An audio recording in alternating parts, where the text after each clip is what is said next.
എല്ലാവർക്കും സലു കിച്ചണിലേക്ക് സ്വാഗതം. ഇന്ന് ഞാൻ സ്പെഷ്യലായിട്ടുള്ള ഒരു റാപ്പാണ് തയ്യാറാക്കുന്നത്. അപ്പോൾ അതിനുവേണ്ടി 3 കപ്പ് ഗോതമ്പ് മാവ് എടുത്തിട്ടുണ്ട്. 1 ടീസ്പൂൺ ചില്ലി ഫ്ലേക്സും 1 ടേബിൾ സ്പൂൺ കസൂരി മെത്തിയില്ലേ അതും കൂടി ഇട്ട ശേഷം ഇനി നമുക്ക് ബട്ടർ ഒന്ന് മെൽറ്റ് ചെയ്തെടുക്കണം. അപ്പോൾ ഞാനിവിടെ 2 ടേബിൾ സ്പൂണോളം ബട്ടർ ഒന്ന് മെൽറ്റ് ചെയ്തത് ഇതിലേക്ക് ഒഴിച്ചു കൊടുക്കാം. എന്നിട്ട് നമുക്ക് ഇതൊന്ന് മിക്സ് ചെയ്ത് കൊടുക്കാം. എല്ലായിടത്തും ഒന്ന് മിക്സ് ആവത്തക്ക രീതിയിൽ ഇതുപോലെ ഒന്ന് മിക്സ് ചെയ്ത ശേഷം ഉപ്പിട്ട വെള്ളം, ഇതിപ്പോൾ പച്ചവെള്ളം തന്നെയാണ് ഉപ്പിട്ട് എടുത്തിരിക്കുന്നത്, അത് കുറേശ്ശെ ഒഴിച്ചിട്ട് നമുക്കൊന്ന് കുഴച്ചെടുക്കാം. ഒരു ചപ്പാത്തി കുഴയ്ക്കണ ആ ഒരു പരുവത്തിൽ ഒന്ന് കുഴച്ചെടുക്കണം. നല്ലതുപോലെ ഒന്ന് കുഴച്ചിട്ട് നമുക്കിനിയിപ്പം ഇതൊന്ന് അടച്ച് ഒരു അരമണിക്കൂറോളം ഒന്ന് റെസ്റ്റ് ചെയ്യാനായിട്ട് മാറ്റി വെക്കണം. അപ്പോൾ ഈ സമയം കൊണ്ട് നമുക്ക് ഇതിൻ്റെ ഫില്ലിംഗ് തയ്യാറാക്കാം. ഞാനിവിടെ സോസേജ് എടുത്തിട്ടുണ്ട്. അപ്പോൾ ഈ സോസേജ് ചെറുതായിട്ട് നമുക്കൊന്ന് കട്ട് ചെയ്തെടുക്കണം കേട്ടോ. അപ്പോൾ ഈ ഒരു സൈസിലാണ് ഞാനിവിടെ കട്ട് ചെയ്തെടുത്തിരിക്കുന്നത്. പിന്നെ ഞാൻ ഇതിലേക്ക് വേണ്ടിയിട്ട് പനീറും കൂടി എടുത്തിട്ടുണ്ട്. അപ്പോൾ പനീറും ചെറിയ ക്യൂബ്സ് ആയിട്ടാണ് കട്ട് ചെയ്തെടുക്കുന്നത്. അപ്പോൾ ഇതിന് വലിയ പീസ് ഉള്ളതിനേക്കാളും ചെറിയ ചെറിയ പീസിൽ എടുക്കുന്നതാണ് എപ്പോഴും നല്ലത് കേട്ടോ. അതാണോ ഒരു 1/4 ഇഞ്ച് അളവിൽ എടുത്ത ശേഷമാണ് ഞാൻ ഇതുപോലെ ഒന്ന് കട്ട് ചെയ്തെടുക്കുന്നത്. അപ്പം അതും നമുക്കൊന്ന് മാറ്റി വെക്കാം. കുട്ടികൾക്കൊക്കെ എന്തായാലും ഈ ഒരു സംഭവങ്ങൾ ഇഷ്ടം തന്നെ ആയിരിക്കും. അപ്പോൾ ഒരു പാൻ അടുപ്പത്തേക്ക് വെച്ച ശേഷം ഞാൻ 2 ടേബിൾ സ്പൂണോളം ഓയിലും 1 ടേബിൾ സ്പൂൺ ബട്ടറും കൂടി ഇട്ടിട്ട് ബട്ടർ ഒന്ന് മെൽറ്റ് ചെയ്തെടുക്കുകയാണ്. ഇതിലേക്ക് നമുക്ക് 1 ടീസ്പൂൺ ചെറിയ ജീരകവും 1 ടീസ്പൂൺ ജിഞ്ചർ ഗാർലിക് പേസ്റ്റും കൂടി ഇതുപോലെ ഇട്ട് കൊടുക്കാം. അത് ജസ്റ്റ് ഒന്ന് വഴറ്റിയ ശേഷം ഞാനിതിലേക്ക് ഒരു സവാള ചെറുതായിട്ട് അരിഞ്ഞെടുത്തിരിക്കുകയാണ്. ചെറിയ സവാളയാണ് ഞാനിവിടെ കട്ട് ചെയ്തെടുത്തിരിക്കുന്നത് കേട്ടോ. അപ്പോൾ ചെറുതായിട്ട് തന്നെ അരിഞ്ഞെടുക്കാൻ പ്രത്യേകം ശ്രദ്ധിച്ചേക്കണം. അപ്പോൾ ആ സവാളയും കൂടി നമുക്ക് ഇതിലേക്ക് ഇട്ടിട്ട് ഒന്ന് ഇതുപോലെ ഒന്ന് വഴറ്റി കൊടുക്കണം. ഇനി നമുക്ക് ഈ കട്ട് ചെയ്ത് വെച്ചിരിക്കുന്ന സോസേജ് ഇതിലേക്ക് ഇട്ട് കൊടുക്കാം. സോസേജ് വിട്ട് പിന്നെ നമ്മൾ ഇതൊന്ന് ഒതുക്കിയ ശേഷം നമ്മുടെ പനീറും കൂടി ഞാൻ ചേർത്ത് കൊടുക്കണം കേട്ടോ. സോസേജും പനീറൊക്കെ ഒരേ രീതിക്ക് തന്നെ നമുക്ക് റെഡിയായി കിട്ടും. എന്നിട്ട് നമുക്ക് ഇതുപോലെ ഒന്ന് മിക്സ് ചെയ്ത് കൊടുക്കാം. എല്ലാം ചേർത്തിട്ട് നല്ലതുപോലെ ഒന്ന് മിക്സ് ചെയ്ത് കൊടുക്കണം. മീഡിയം ഫ്ലെയിമിൽ വെച്ചിട്ട് തന്നെയാണ് ഞാനിവിടെ റെഡിയാക്കി എടുക്കുന്നത് കേട്ടോ. പെട്ടെന്ന് റെഡിയാക്കാൻ പറ്റുന്ന ഐറ്റമാണ് ഇത്. ഇനി നമുക്ക് 1 ടീസ്പൂൺ മഞ്ഞൾപ്പൊടിയും 1 ടീസ്പൂൺ ഗരം മസാല പൊടിയും 1.5 ടീസ്പൂൺ മല്ലിപ്പൊടിയും 1.5 ടേബിൾ സ്പൂൺ കാശ്മീരി ചില്ലി പൗഡറും പാകത്തിനുള്ള ഉപ്പും 1 ടേബിൾ സ്പൂണോളം കസൂരി മേത്തിയും കൂടി നമുക്കിതിലേക്ക് ഇട്ട് കൊടുക്കാം. എന്നിട്ട് നമുക്കിത് നന്നായിട്ടൊന്ന് വഴറ്റി കൊടുക്കണം. അപ്പോൾ ഈ ഒരു രീതിയിൽ വഴറ്റിയെടുക്കണം. ഇപ്പോൾ ഇത് കാണുമ്പോൾ എരിവുണ്ടോയെന്ന് ചിലർക്ക് തോന്നും. ഇത് എരിവൊന്നുമില്ല, കാരണം കാശ്മീരി ചില്ലി പൗഡറാണ് നമ്മൾ ഇതിലേക്ക് ചേർത്തിരിക്കുന്നത്. അപ്പോൾ നല്ല കളറായിരിക്കും ഇതിന്. അപ്പോൾ ഇതുപോലെ ഒന്ന് വഴറ്റി കൊടുക്കണം. ഒരുപാട് നേരമൊന്നും ഇത് വഴറ്റിയെടുക്കേണ്ട ആവശ്യമില്ല. ഇനി നമ്മൾ ഈ കട്ട് ചെയ്ത് വെച്ചിരിക്കുന്ന ക്യാപ്സിക്കം 2 കളർ ഞാനിവിടെ ഗ്രീനും റെഡും എടുത്തിട്ടുണ്ടായിരുന്നു, അതും കൂടി നമുക്ക് ഇതിലേക്ക് ഇട്ട് കൊടുക്കാം. അപ്പോൾ നല്ല കളർഫുള്ളായിട്ട് നമുക്ക് കുട്ടികൾക്കൊക്കെ കൊടുക്കുമ്പോൾ അവർക്ക് ഭയങ്കര ഇഷ്ടമായിരിക്കും കേട്ടോ. ഇവിടെ റിച്ചുവിന് ഇത് ഭയങ്കര ഇഷ്ടമാണ്. അപ്പോൾ ഞാൻ ഇടയ്ക്കൊക്കെ ഇതിങ്ങനെ ഉണ്ടാക്കി കൊടുക്കാറുണ്ട്. എന്നിട്ട് ഇതുപോലെ ഒന്ന് ഇളക്കിയിട്ട് ഞാൻ ഇതിൻ്റെ സെൻറ്ററിലേക്ക് 2 ടേബിൾ സ്പൂണോളം ടൊമാറ്റോ കെച്ചപ്പും കൂടി ഒഴിച്ചു കൊടുക്കാൻ കേട്ടോ. ഇതൊക്കെ ഇടുമ്പോഴാണ് നല്ല ടേസ്റ്റ് ഉണ്ടാവുന്നത്. അപ്പോൾ ഇതിൽ ടൊമാറ്റോ കെച്ചപ്പ് എടുക്കുമ്പോഴേക്ക് ഈ അളവിൽ കൂടണ്ട, ഇത്രയും മാത്രം മതിയാകും. ഇനി നമുക്കിതെല്ലാം ചേർത്തിട്ട് നല്ലതുപോലെ ഒന്ന് മിക്സ് ചെയ്ത് കൊടുക്കാം. അപ്പോൾ ഇത്രയേ ഉള്ളൂ നമ്മളുടെ ഇതിൻ്റെ ഫില്ലിംഗ് എന്ന് പറയുന്നത്. നമ്മൾ കുഴച്ച് വെച്ചിരിക്കുന്ന മാവ് ഒന്നും കൂടി എടുത്ത് ഇതുപോലെ ഒന്ന് കുഴച്ചിട്ട് നമുക്കിത് സാധാരണ നമ്മൾ ചപ്പാത്തിയൊക്കെ ഉണ്ടാക്കുമ്പോൾ ഉള്ള റൗണ്ടിന് നമ്മൾ ഉരുട്ടിയെടുക്കണം കേട്ടോ. എന്നിട്ട് കുറച്ച് ഗോതമ്പ് മാവ് സ്പ്രിങ്കിൾ ചെയ്ത ശേഷം നമുക്കിതൊന്ന് പരത്തിയെടുക്കാം. അപ്പോൾ എപ്പോഴും നമ്മൾ ബ്രേക്ക്ഫാസ്റ്റ് ഒക്കെ ആണെങ്കിൽ കുട്ടികൾക്ക് ഒരേ രീതിക്ക് ഉണ്ടാക്കി കൊടുക്കുമ്പോൾ അവർക്ക് ചിലപ്പം ഒരു മടുപ്പൊക്കെ തോന്നും. അപ്പം നമ്മൾ വീട്ടിലുള്ള ചേരുവ വെച്ച് തന്നെ ഇപ്പം ഇതുപോലെയുള്ള കാര്യങ്ങളൊക്കെ ഉണ്ടാക്കി കൊടുക്കുമ്പം അവർക്ക് ഇഷ്ടമായിരിക്കും. ഇപ്പോൾ സോസേജൊക്കെ ഇപ്പോഴത്തെ കുട്ടികൾക്കൊക്കെ ഭയങ്കര ഇഷ്ടമുള്ള സംഭവമാണല്ലേ. എപ്പോഴും വേണ്ട, വല്ലപ്പോഴും ഒക്കെ ഇങ്ങനെ ഉണ്ടാക്കി കൊടുക്കുന്നതുകൊണ്ട് കുഴപ്പമില്ല. അപ്പോൾ പാൻ ചൂടാകുമ്പോഴേക്ക് നമുക്ക് ഈ ചപ്പാത്തി പരത്തിയത് ഇതിലേക്ക് ഇട്ടിട്ട് തിരിച്ച് മറിച്ചു വിട്ട് റെഡിയാക്കി എടുക്കാം. അപ്പോൾ ഒരുപാട് കട്ടിക്ക് നമ്മളതൊന്ന് പരത്തിയെടുക്കരുത്, ഒരുപാട് തിന്നാവാനും പാടില്ല കേട്ടോ. ഞാൻ ഈ ഒരു പരുവത്തിലാണ് എടുത്തിരിക്കുന്നത്. അപ്പോൾ ബാക്കിയിരിക്കുന്ന എല്ലാം നമുക്ക് ഇതുപോലെ തന്നെ ചുട്ടെടുക്കാം. പിന്നെ നമുക്ക് ഇതിലേക്ക് വേണ്ടിയിട്ട് ചീസ് വേണം കേട്ടോ. അപ്പം ഞാനിവിടെ അമൂലിൻ്റെ ചീസാണ് എടുത്തിരിക്കുന്നത്. അപ്പം ചീസ് നമുക്ക് ഒന്ന് 2ആയിട്ട് കട്ട് ചെയ്തെടുക്കണം. അപ്പം മുഴുവനെ വേണമെങ്കിൽ അങ്ങനെ വേണമെങ്കിലും ചെയ്യാം. ഞാനിപ്പം ഇതിനെ 2ആയിട്ട് ഇതുപോലെ ഒന്ന് കട്ട് ചെയ്തെടുക്കുകയാണ് ചെയ്യുന്നത് കേട്ടോ. അപ്പോൾ ഇനിയിപ്പം ഇത് നമുക്ക് റെഡിയാക്കണം എങ്ങനെയെന്ന് നോക്കാം. എടുത്ത ചപ്പാത്തിയിലേക്ക് കുറച്ച് ടൊമാറ്റോ കെച്ചപ്പ് ഇതുപോലെ ഒന്ന് തേച്ച് കൊടുക്കണം. മയണൈസ് നിങ്ങൾക്ക് ഇഷ്ടമാണെങ്കിൽ അതും തേച്ച് കൊടുക്കാം. ഇപ്പം ഞാനിവിടെ മയണൈസ് ഒന്നും തേച്ച് കൊടുക്കുന്നില്ല. ടൊമാറ്റോ കെച്ചപ്പ് തന്നെയാണ് ഇതുപോലെ ഒന്ന് എല്ലായിടത്തും ബ്രഷ് ചെയ്ത് കൊടുത്തത്. പിന്നെ നമ്മളുടെ ചീസ് ഉണ്ടല്ലോ, അതായത് ഇതുപോലെ സെൻറ്ററിലേക്കാണ് വെച്ച് കൊടുത്തിരിക്കുന്നത്. ഇനി നമ്മളുടെ ഫില്ലിങ് ഇതാ ഇതുപോലെ ഒന്ന് വെച്ച് കൊടുക്കും. അപ്പം നമുക്ക് ഒരുപാട് കുത്തി നിറച്ച് ഫില്ലിങ് വെക്കരുതേ. അങ്ങനെ വെച്ച് കഴിഞ്ഞാൽ പിന്നെ നമ്മൾ ഫോൾഡ് ചെയ്തെടുക്കുമ്പോഴേക്ക് അത് പുറത്തേക്ക് ചാടിപ്പോകാനുള്ള സാധ്യത കൂടുതലാണ്. അപ്പോൾ അതാ ഈ ഒരു രീതിയിലാണ് നമ്മളിത് ഫോൾഡ് ചെയ്തെടുക്കുന്നത്. അപ്പം ഇങ്ങനെ വേണമെങ്കിൽ ഇങ്ങനെയും കഴിക്കാം. ഇതിപ്പോൾ ഞാൻ ഈ ഒരു രീതിക്കല്ല എടുക്കണത്. ഒരെണ്ണം കൂടി ഞാൻ ഒന്ന് റെഡിയാക്കി എടുക്കാനായിട്ട്. അപ്പം എപ്പോഴും കുട്ടികൾക്ക് ടിഫിൻ ബോക്സിലാണെങ്കിലും നമ്മളിപ്പം ചപ്പാത്തിയും കറിയൊക്കെ കൊടുത്തു വിടുന്നതെന്നും ഒരു ദിവസം ഇതുപോലെയുള്ള റാപ്പൊക്കെ ഉണ്ടാക്കി കൊടുത്തു വിട്ടാൽ അവർക്ക് ഭയങ്കര ഇഷ്ടമായിരിക്കും കേട്ടോ. പിറ്റേ ദിവസം ഇത് തന്നെ വേണമെന്ന് ചിലപ്പം പറയും. അപ്പോൾ ഇത് കണ്ടില്ലേ, വളരെ സിമ്പിളായിട്ട് നമുക്ക് റെഡിയാക്കി എടുക്കാൻ പറ്റുന്നതാണ്. ഇനി നമുക്കിതിൽ വേണമെങ്കിൽ ഫ്രഷ് ആയിട്ടുള്ള കുക്കുംബറൊക്കെ കട്ട് ചെയ്ത് വെച്ച് അങ്ങനെയും കൊടുക്കാം കേട്ടോ. അപ്പോൾ പാൻ ഞാനൊന്ന് ചൂടാക്കുകയാണ്. ഇതിലേക്ക് ബട്ടർ ഒന്ന് മെൽറ്റ് ചെയ്ത ശേഷം നമ്മൾ ഈ റെഡിയാക്കി വെച്ചിരിക്കുന്ന റാപ്പ് ഇതുപോലെ വെച്ച് കൊടുക്കുകയാണ് കേട്ടോ. അപ്പോൾ കുറച്ച് നല്ല കഴിക്കുമ്പോൾ നല്ല ക്രിസ്പി ആയിട്ടിരിക്കും. അല്ലെങ്കിൽ എന്താണെന്ന് വെച്ചാൽ അത്ര ക്രിസ്പി ഉണ്ടാവത്തില്ല. നിങ്ങൾക്കറിയാമല്ലോ, ചപ്പാത്തിയിൽ നമ്മൾ റാപ്പ് വെച്ചെടുക്കുമ്പോൾ എങ്ങനെ ആ ഒരു പരിവം ഉണ്ടാവത്തുള്ളൂ. അപ്പോൾ ഇത് കുട്ടികൾക്ക് കഴിക്കുമ്പം കുറച്ചൊരു ക്രിസ്പി ആയിട്ടൊക്കെ കിട്ടാൻ വേണ്ടിയിട്ടാണ് ഇങ്ങനെ ചെയ്യണത്. പ്രത്യേകിച്ച് ആ ബട്ടറിൻ്റെ ടേസ്റ്റും ഒക്കെ വന്നിട്ട് നല്ല ടേസ്റ്റ് ആയിരിക്കും കേട്ടോ. ഇനിയിപ്പോൾ അവർ സ്കൂൾ വിട്ട് വരുന്ന സമയത്ത് നമുക്ക് ഉണ്ടാക്കി കൊടുക്കാനും ഒക്കെ പറ്റിയൊരു ഐറ്റമാണ് കേട്ടോ. അപ്പോൾ ഈ രീതിയിൽ നിങ്ങൾ ഉണ്ടാക്കി നോക്കിയിട്ട് അഭിപ്രായം പറയണം കേട്ടോ.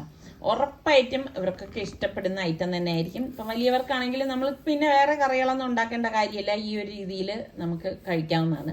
ഒരെണ്ണം കഴിക്കുമ്പോൾ തന്നെ വയറ് നല്ല ഫില്ലാവും കേട്ടോ. അപ്പോൾ ഇതാ ഇങ്ങനെയാണ് ഇതിൻ്റെ ഉൾഭാഗം ഇരിക്കുന്നത്. ഇതാ ഞാൻ പറഞ്ഞ ഒരുപാട് അങ്ങ് ഉള്ളിൽ നമ്മൾ ആ ഫില്ലിങ് കുത്തി നിറച്ച് വെക്കേണ്ട ആവശ്യമില്ല. അപ്പോൾ ഇതാണ് ഞാൻ റിച്ചുവിന് വേണ്ടി ഇന്ന് ഉണ്ടാക്കിയ സ്പെഷ്യൽ എന്ന് പറയുന്നത്.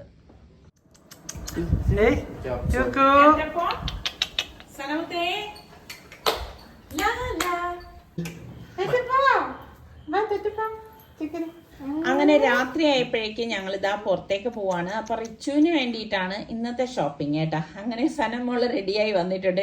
എവിടെ പോകാനാണെങ്കിലും അവളെ റെഡിയാക്കി വന്ന് നിൽക്കുമ്പോൾ ഉണ്ടല്ലോ ഭയങ്കര സന്തോഷമാണ് കേട്ടോ. അപ്പൊ അവൾക്കറിയാം പുറത്തേക്ക് കൊണ്ടുപോകാനാണ്. കാരണം വീട്ടിൽ നിൽക്കുന്ന രീതിക്കല്ലല്ലോ നമ്മൾ ഒരുക്കണത്. അങ്ങനെ ഒരുങ്ങി വരുമ്പോൾ തന്നെ നമുക്ക് ഭയങ്കര സന്തോഷമാണ് കേട്ടോ. അങ്ങനെ ഇപ്പം എന്താ റിച്ചുവും റെഡിയായി ഇറങ്ങി. നിങ്ങൾക്ക് അറിയാലോ, അല്ലാതെ പലയിടത്ത് പോകുമ്പോഴും നമ്മൾ റിച്ചുവിനെ വിളിച്ചു കഴിഞ്ഞാൽ റിച്ചു പറയും പ്രൊജക്റ്റ് ഉണ്ട്, വർക്ക് ഉണ്ട്, അതുണ്ട് ഇതുണ്ടെന്നൊക്കെ പറയും. ഇന്നിപ്പം അങ്ങനെയൊന്നുമില്ല. കാരണം അവന് തന്നെ വന്നേ പറ്റത്തുള്ളൂ.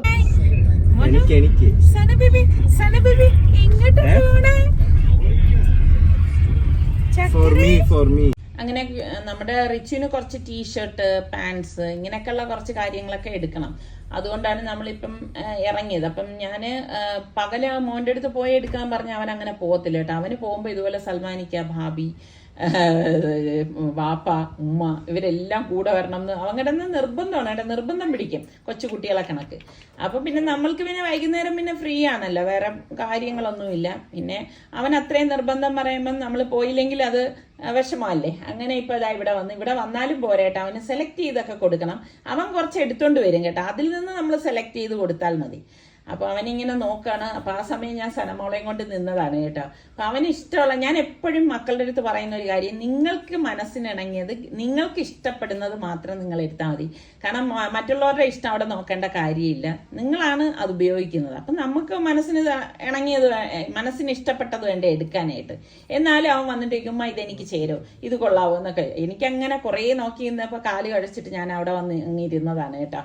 അപ്പം അവൻ കുറേ ടീഷർട്ടാണ് എടുത്തത്. അപ്പം പാൻറ് എടുക്കുന്നില്ലേന്ന് ചോദിച്ചപ്പോൾ എൻ്റെ അടുത്ത് പറഞ്ഞു പാൻറ് ഇനിയിപ്പോൾ എനിക്കിപ്പം വേണ്ട എന്ന് പറഞ്ഞു. ഇങ്ങനെയാണ് റിച്ചിൻ്റെ കാര്യം. കുറേ എടുക്കണം എന്നൊക്കെ പറഞ്ഞ് വരും. പിന്നെ ഇവിടെ വരുമ്പോൾ അവനങ്ങ് വാക്ക് മാറുകയും ചെയ്യും. അതിനിടയിൽ സനമോളും പപ്പായും കൂടി അവിടെ എന്തോ കാര്യം പറഞ്ഞുകൊണ്ട് നിൽക്കുകയാണ്. അപ്പോൾ എനിക്കാണെങ്കിൽ ഈ കൊച്ചു മക്കളുടെ ആ റിയാക്ഷനൊക്കെ കാണാൻ ഭയങ്കര ഇഷ്ടമാണ് കേട്ടോ. അപ്പം ഞാൻ സനമോളുടെ ഡ്രസ്സിൻ്റെ ആ ഏരിയയിൽ ചെന്ന് നോക്കാണ് അവൾക്ക് പറ്റി എന്തെങ്കിലുമൊക്കെ ഉണ്ടോ എന്നുള്ളത്. അപ്പോൾ റിച്ചു വലിയ വലിയ ഫ്രോക്കൊക്കെയാണ് എടുത്ത് കാണിക്കുന്നത്. എന്തായാലും അവൻ്റെ ഷോപ്പിംഗ് ഒക്കെ കഴിഞ്ഞു. അങ്ങനെ ഇപ്പം നമ്മൾ തിരിച്ചു പോവാണ്. അപ്പം ഈ ഒരു സ്ഥലത്തേക്കാണ് വരുന്നതെന്ന് അവനറിയാം. അപ്പം തന്നെ റിച്ചു പറഞ്ഞിരുന്നു എനിക്ക് കരിമ്പിൻ ജ്യൂസ് വാങ്ങിച്ചു തരണമെന്ന് പറഞ്ഞാണ് വന്നത് കേട്ടോ. അപ്പം ഇവിടെ നല്ല ഫ്രഷായിട്ട് കരിമ്പിൻ ജ്യൂസ് കിട്ടും. നല്ല ഹൈജീനിക് ആയിട്ടുള്ള സംഭവമാണ് കേട്ടോ. അപ്പം അങ്ങനെ കരിമ്പിൻ ജ്യൂസ് നമ്മൾക്ക് കാണാം അവർ ജ്യൂസ് റെഡിയാക്കുന്നതൊക്കെ. എനിക്കാണെങ്കിൽ ഭയങ്കര ഇഷ്ടമാണ്. ഞാൻ നിസ്സാർക്കാൻ ഇതുവഴി പോകുമ്പോഴൊക്കെ ഞങ്ങൾ ഇതുപോലെ കരിമ്പിൻ ജ്യൂസ് കുടിച്ചിട്ട് റിച്ചുവും ഫാബിയൊക്കെ നമ്മുടെ കൂടെ ഇല്ലെങ്കിൽ ഞാൻ ഇവർക്കുള്ള പാഴ്സൽ വാങ്ങിച്ചുകൊണ്ട് കൊടുക്കാറുണ്ട് കേട്ടോ. അപ്പം ഇന്നിപ്പം എല്ലാവരും ഉള്ളതല്ലേ, അപ്പോൾ പിന്നെ ഇവിടെ വന്ന് ഫ്രഷ് ആയിട്ട് തന്നെ കുടിക്കാമെന്ന് കരുതി. വേണ്ട, ഇത് ഒരു തുള്ളി വെള്ളം പോലും ചേർക്കാതെയുള്ള കരിമ്പിൻ ജ്യൂസാണ് കേട്ടോ. അടിപൊളി ടേസ്റ്റാണ് കേട്ടോ, സൂപ്പറും. കാണുമ്പോൾ തന്നെ നമുക്ക് കൊതി വരും. അപ്പം ഇന്നാണെങ്കിൽ അപ്പം നമ്മുടെ സലു പറഞ്ഞു റിച്ചുവിന് സൽമാൻ്റെ വകയുള്ള ട്രീറ്റ് ആണെന്ന് പറഞ്ഞു.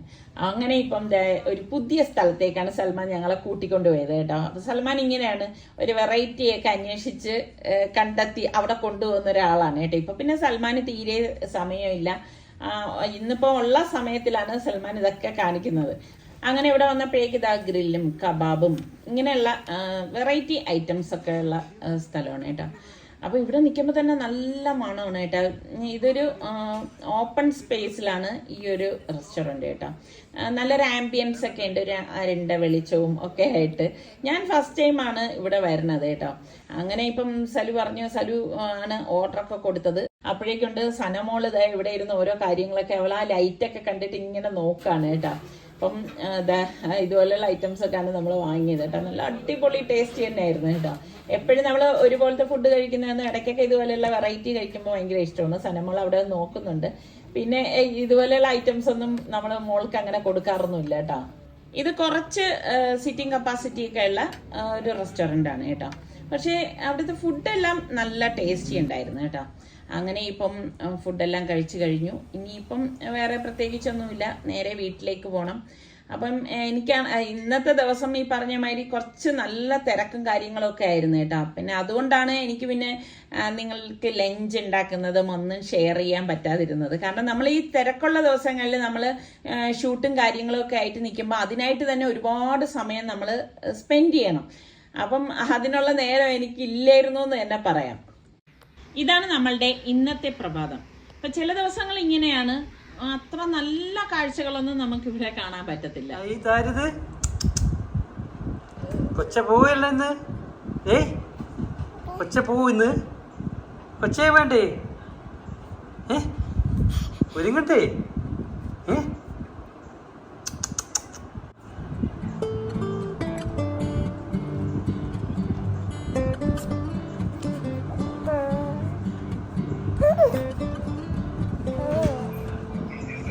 ഒന്നും ഒതുക്കിയില്ലായിരുന്ന അതൊക്കെ നല്ല നീറ്റായിട്ട് ഞാൻ തന്നെ എല്ലാം കൊണ്ടുപോകാൻ പൊട്ടിക്കാൻ പോയത് പുതിയത് വാങ്ങിച്ചതല്ലേ. പൂജ മാത്രമേ കൊണ്ടുപോകാം. ആവശ്യമുള്ളത് എനിക്ക് അറിയാല്ല. 15 കിലോ ഉള്ളേ, ഹാൻഡ് ലഗേജ് 7. ഇത്രയും കൊണ്ടുപോകാൻ പറ്റും, അതിനനുസരിച്ചുള്ള എടുക്കാം. എനിക്കെന്ത് ഭയങ്കര മനപ്രയാസം ബാക്കിയുള്ളവർക്ക് പ്രയാസമില്ലായിരുന്നു. അതാ രണ്ടാൾക്കാര് മുന്നേ പോയതാ. അതൊക്കെ ശരിയാണ്. എന്നാലും നമ്മുടെ റിച്ചുമോൻ ഇങ്ങനെ പോണെന്ന് പറയുമ്പോഴേക്ക് എന്റെ ബ്യൂട്ടി ഐറ്റംസ് ഒക്കെ നോക്കി. ബ്യൂട്ടി ഐറ്റംസ് അല്ല, ബ്യൂട്ടി ഐറ്റംസ് അല്ല, അല്ല അതിന്റെ ബ്രഷും വേസ്റ്റും ബാക്കി സാധനങ്ങള്. സംഭവം കൊറേ സംഭവം. റിച്ചു, നീ പറഞ്ഞിട്ട് മനസ്സിൽ മറ്റേ സീക്രട്ട് ഇവിടെ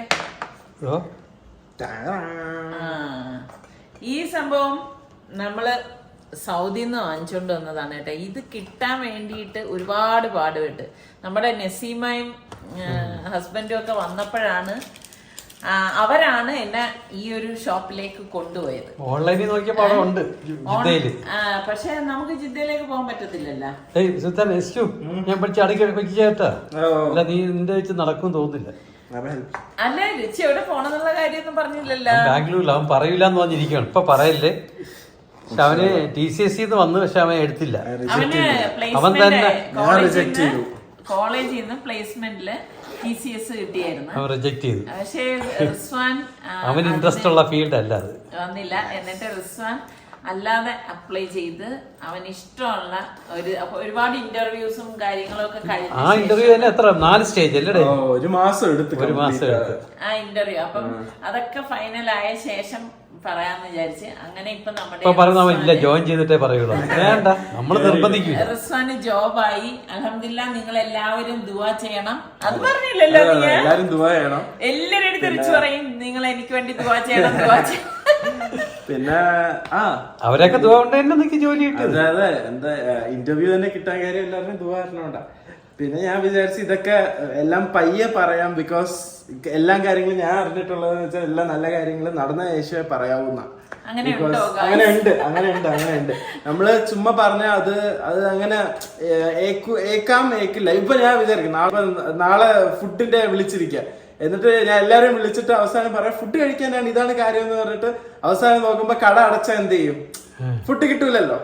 അപ്പം അതുകൊണ്ട് അങ്ങനെ നീ എല്ലാം കഴിഞ്ഞ് ജോയിൻ ചെയ്ത് നീ പറയൂല. അപ്പൊ ഞാൻ എന്തായാലും പിടക്കി വെച്ചുതരാം. ഓക്കെ റിച്ചു, നീ ഹാപ്പിയാണോ? പേപ്പർ അത് വെക്കാനാ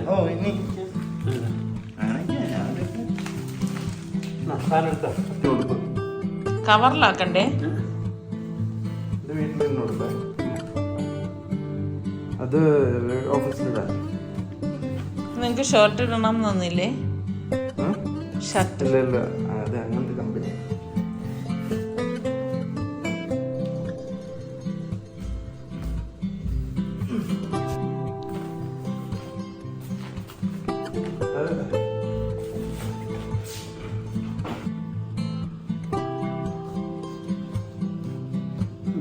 റിച്ചുവിനെ വിടുമ്പോ എനിക്കുള്ള മനപ്രയാസം ഇതാണ്. റിച്ചുവിന് പക്വത ഇല്ലേ റിച്ചു?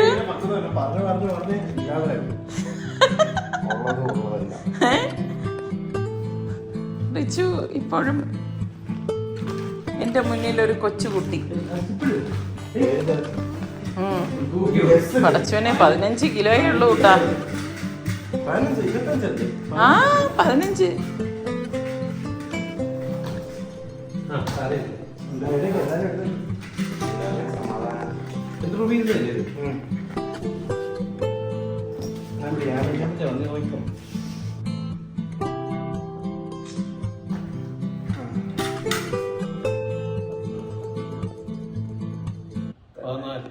അങ്ങനെ അതെല്ലാം കഴിഞ്ഞു. നമ്മുടെ റിച്ചുവിന് 10 മണിക്കുള്ള ഫ്ലൈറ്റ് ആണ്. അപ്പൊ 7:30 ആയപ്പോഴേക്ക് തന്നെ റിച്ചു റെഡിയായി ലഗേജൊക്കെ ആയിട്ട് ദേ താഴേക്ക് വന്നു. ഇങ്ങനെ ഓരോരുത്തരായിട്ട് പോകുമ്പോഴേക്ക് ഭയങ്കര വിഷമമാണ് കേട്ടോ. പിന്നെ ഇപ്പൊ അൽഹംദുലില്ലാ നമ്മളുടെ സനമോള് കൂടെ ഉള്ളത് കൊണ്ട് നമുക്ക് അങ്ങനെ ഒരു ഒറ്റപ്പെടൽ അനുഭവിക്കുന്നില്ല കേട്ടോ. സനമോൾ ഇങ്ങനെ നോക്കിയിരിക്കണം. കാരണം സനമോൾക്ക് ഭയങ്കര പ്രിയപ്പെട്ടതാണ് അവളെ റിച്ചു കൊച്ചാന്ന് പറഞ്ഞാൽ കേട്ടോ. റിച്ചു കൊച്ചാക്കും അങ്ങനെ തന്നെയാണ്. ഡെയിലി നമ്മുടെ റിച്ചു പള്ളിയിൽ പോയിട്ട് വന്ന് നേരെ സനമോളെ അന്വേഷിച്ചുകൊണ്ടാണ് കയറി വരുന്നത് തന്നെ. കാരണം ആ സമയം സനമോൾ ഉണർന്ന് അവളെ താഴെ കൊണ്ടുവന്ന് കിടത്തിയിട്ടുണ്ടാവും. അപ്പോൾ അവൻ പറയുമായിരുന്നു ഇനിയിപ്പോൾ പോകുമ്പോഴേക്ക് ഇതൊക്കെ മിസ്സാവും എന്നുള്ളത്.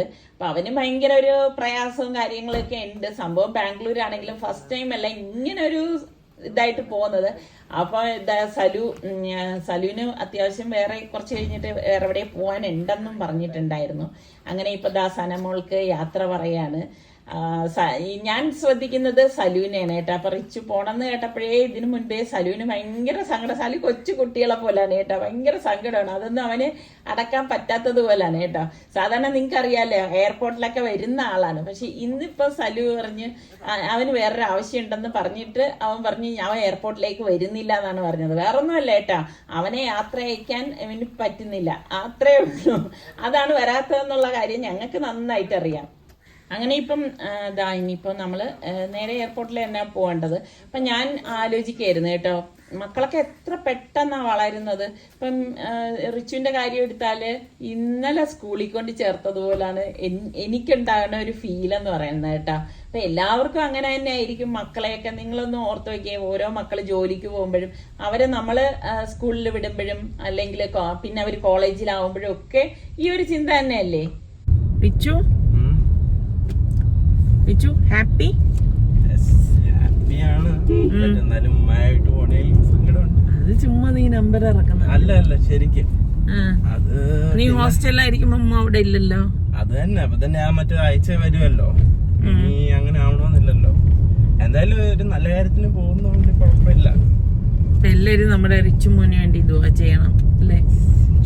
നമ്മളിത് പിന്നെ വിട്ടിട്ട് വേണം നമുക്കൊരു പരിപാടിക്ക് ഒരു കൊല്ലത്ത് വരെ പോകേണ്ട ആവശ്യമുണ്ട്. അതുകൊണ്ടാണ് നമ്മുടെ ഫാബിയോളും സനമോളും സലു ഒന്നും വരാത്തത്. അവരവിടെ വെച്ച് യാത്ര സലുവിനാണെങ്കിൽ ഭയങ്കര സങ്കടം കേട്ടാ. റിച്ചുവിനെ ഒന്ന് യാത്രയൊക്കെ പറയുമ്പോഴേക്കും ഞാനത് ശ്രദ്ധിച്ച്. സാധാരണ എയർപോർട്ടിൽ വരുന്നതാണ്, അപ്പൊ ഇന്നിപ്പം പറഞ്ഞ് നമ്മള് പോണതുകൊണ്ട് അവര് അങ്ങോട്ട് വരുന്നില്ലല്ലോ, അപ്പൊ അവർക്ക് 2 വണ്ടി പിന്നെ പോകേണ്ടി വരും. ഇതിന് യാത്ര അത് മാത്രല്ല ഗൾഫിലൊക്കെ പോകണമെങ്കിലൊക്കെ നമ്മളിവിടെ അല്ല, അതൊക്കെ ഗൾഫിലൊക്കെ പോകുമ്പോഴല്ലേ എല്ലാരും ഇങ്ങനെ വണ്ടിയിലിരുന്ന് എയർപോർട്ടിൽ പോയി യാത്ര ഇപ്പം ബഹളമൊക്കെ. അല്ലല്ല, ഇപ്പം ശരിക്കും പറഞ്ഞാ അങ്ങനെയൊന്നും ആരും പോണില്ല അല്ലെ. മറ്റേ പണ്ടൊക്കെ ഗൾഫിൽ ആൾക്കാർ പോകുമ്പോ എത്ര കാറാ പോണത്, കുടുംബക്കാരെല്ലാം എനിക്ക് തോന്നുന്നു എയർപോർട്ടിലേക്ക് പറയുന്നത് വീട്ടിൽ നിന്ന് പറയുന്നത് ഒരുപോലെ തന്നെ 15 മിനിറ്റ് യാത്ര. ഒരുപാട് നാളിന് ശേഷമാണ് ഈ വഴി ഞങ്ങളിപ്പോ വരുന്നത്. അപ്പൊ നോക്കുമ്പോഴേക്ക് കടല് ശരിക്കും പറഞ്ഞാൽ ക്ഷോഭിച്ചതുപോലെ ഈ റോഡിന്റെ സൈഡിൽ വരെ എത്തിയിരിക്കുകയാണ്. പിന്നെ പൊതേ നമ്മുടെ ആ ശംഖുമുഖം ബീച്ചിനടുത്ത് തന്നെയാണ് എയർപോർട്ട് ഉള്ളത് കേട്ടോ. അങ്ങനെ ഇപ്പൊ ഡൊമസ്റ്റിക് എയർപോർട്ടിലാണ് പോണത്. അങ്ങനെ ഇവിടെ എത്തുമ്പോഴേക്കൊക്കെ എനിക്ക് സത്യം ബാംഗ്ലൂർ വരെ ആണ് സംഭവം എങ്കിലും ഭയങ്കര ഒരു വിഷമം തോന്നും കേട്ടോ, അവനെ പിരിഞ്ഞു പോകുമ്പോഴേക്കും. അപ്പൊ ഞാൻ റിച്ചുവിന്റെ അടുത്ത് പറഞ്ഞിട്ട്, റിച്ചു നീ പോകുമ്പോഴേക്ക് എനിക്ക് എന്തോ വിഷമം തോന്നുന്നത്. അപ്പൊ റിച്ചു പറയില്ലേ, അത് സൽമാനിക്ക് പോകുമ്പോഴും ഉമ്മ ഇത് തന്നെ പറയും, സുൽത്താനിക്ക് പോകുമ്പോഴും ഉമ്മ ഇത് തന്നെ പറയുന്നതാണ് നമ്മുടെ റിച്ചു പറയുന്നത് കേട്ടാ. അപ്പം ഫസ്റ്റ് ടൈം അല്ലേ ഇങ്ങനെ പോണത്. എനിക്കാണെങ്കിൽ ഈ പറഞ്ഞ മാതിരി ഒരു കൊച്ചിനെ പറഞ്ഞു വിടുന്ന ആ ഒരു ഫീലാണ്. അപ്പൊ പിള്ളേർ എൻ്റെ അടുത്ത് പറയും, അതിൻ്റെ ഉമ്മ റിച്ചു വലുതായില്ലേ, ഉമ്മ ഇപ്പോഴും എന്തിനാ കൊച്ചെന്ന പറഞ്ഞിരിക്കുന്നത്. നമുക്ക് എന്ത് പറഞ്ഞാലും നമുക്ക് റിച്ചു കൊച്ച് തന്നെയാണ്. അങ്ങനെ ഇപ്പൊ എന്താ അവൻ പോവാണ്. അപ്പൊ നിങ്ങളെല്ലാവരും നമ്മുടെ റിച്ചുവിന് വേണ്ടിയിട്ട് ദുആ ചെയ്യണം കേട്ടോ. റിച്ചുവിന് മാത്രമല്ല, നമ്മുടെ സൽമാനും സുൽത്താനും ഫാബി മോൾക്കും സന മോൾക്കും എല്ലാവർക്കും വേണ്ടി എല്ലാവരുടെയും പ്രാർത്ഥനയിൽ നിങ്ങൾ ഇവരെയും ഉൾപ്പെടുത്തണം കേട്ടോ. അപ്പൊ ഇതൊക്കെയാണ് നമ്മളുടെ ഇന്നത്തെ വിശേഷങ്ങൾ എന്ന് പറയുന്നത്. അപ്പൊ നമ്മളുടെ ചാനൽ കണ്ടുകൊണ്ടിരിക്കുന്നവരിൽ സബ്സ്ക്രൈബ് ചെയ്യാതെ കാണുന്ന ആരെങ്കിലും ഒക്കെ ഉണ്ടെങ്കിൽ നിങ്ങൾക്ക് ഇഷ്ടപ്പെടുകയാണെങ്കിൽ സബ്സ്ക്രൈബ് ചെയ്യാനും ആ ബെല്ലൈക്കൺ പ്രസ് ചെയ്യാനും ഒന്നും മറന്നു വരുതേ. അതുകൂടി പ്രസ് ചെയ്താൽ മാത്രമേ ഞങ്ങൾ വീഡിയോസ് ഒക്കെ പോസ്റ്റ് ചെയ്യുമ്പോൾ നിങ്ങൾക്ക് നോട്ടിഫിക്കേഷൻ ഒക്കെ കിട്ടത്തുള്ളൂ. ഇതുകൊണ്ട് നമ്മൾ കാറിൽ പോകുമ്പോൾ തന്നെ കടൽ തിരമാല നമുക്ക് കാണാൻ സാധിക്കും. ഇതാണ് ഞാൻ നേരത്തെ പറഞ്ഞത്, റോഡിലെത്തി തിരമാല എന്നുള്ളത്. അപ്പൊ നമുക്കിനിയിപ്പം അടുത്ത നല്ല വ്ളോഗായിട്ട് കാണാം. അതുവരയ്ക്കും എല്ലാവർക്കും ബൈ ബൈ.